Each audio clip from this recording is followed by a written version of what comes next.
कति वर्ष हुनुभयो हजुरबा?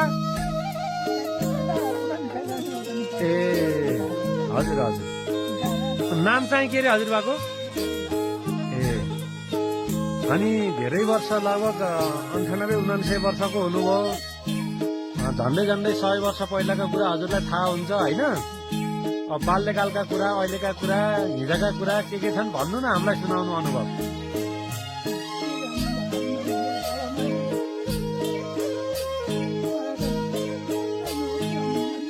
हजुर छोराहरू, छोरा छोरी, नाति नातिना कति छन् त नि? हजुर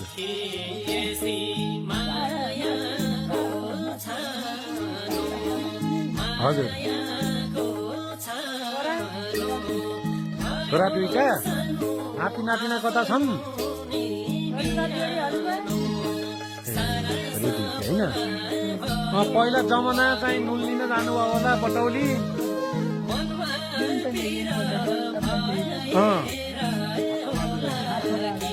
ल्याउनु भयो? ए हजुर हजुर हजुर खजरलाई भेडालाई पकाउनु बटौलिया त घिउ हेर्न गइयो। हजुर अब कपाले यो हजुर मोट तेल ल्याउनु भयो होला? हजुर मोट तेल ल्याउनु भयो होला? मटी तेल ल्याइयो, कपडा फलाम सलाम एउटै घिउ रह्यो र बाँदरवालालाई 36, हजुर के हो बाँदरवालालाई 40, हजुर सूर्यमालाई 36-35 दिन्थ्यो।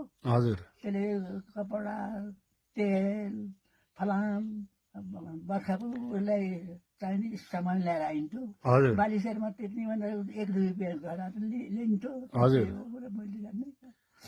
ए अनि 22 उमेरमा यहाँ अब विकास निर्माण केमा सहभागी हुनुभयो? सामाजिक काम? सामाजिक काममा त आफूले गरेको सबै कुरा भन्दा बल बन्थे क्या सबैले। बल बन्थे स्कुल बनाउने, बाटाघाटा बनाउने, खानेपानी ल्याउने त्यस्ता काममा नि त लाउनु भयो होला नि? स्कुल भने पैसा नै हाल्यो, हटिपछि मैले नि हाल्यो। हजुर सबै कुरा गरियो। हजुर स्कुलमा पनि चन्दा पनि दिइयो। हजुर सबै दियो। नातिहरूले नि पढाइथे, छोराहरूले नि पढाइथे। हजुर दुईटा छोरा, चारवटा नाति, चारवटा पनाति, चारवटा पनाति नै हजुर बुहारी, नातिनी बुहारी, दुईटी बुहारी छन्। पहिले त गाडी देख्न कता पोखरा भन्दा उतै जानु पर्थ्यो, अहिले त यहीँ घरै घर दैलो मुनि गाडी आइन्छ।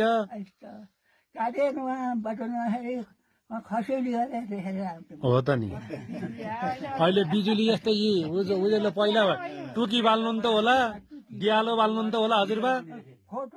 खोटो बाल्नु त माटासित खोटो खनेर ल्याएर हजुर बस्नु उमिर्नु खोटो ल्याएर ढुङ्गा बालेर अलिअलि बेडसेट पढियो। हजुर अरू धेरै पढ्नु सकिएन, बेडसेट पढियो र त्यस्तो खोटाले पढ्यो।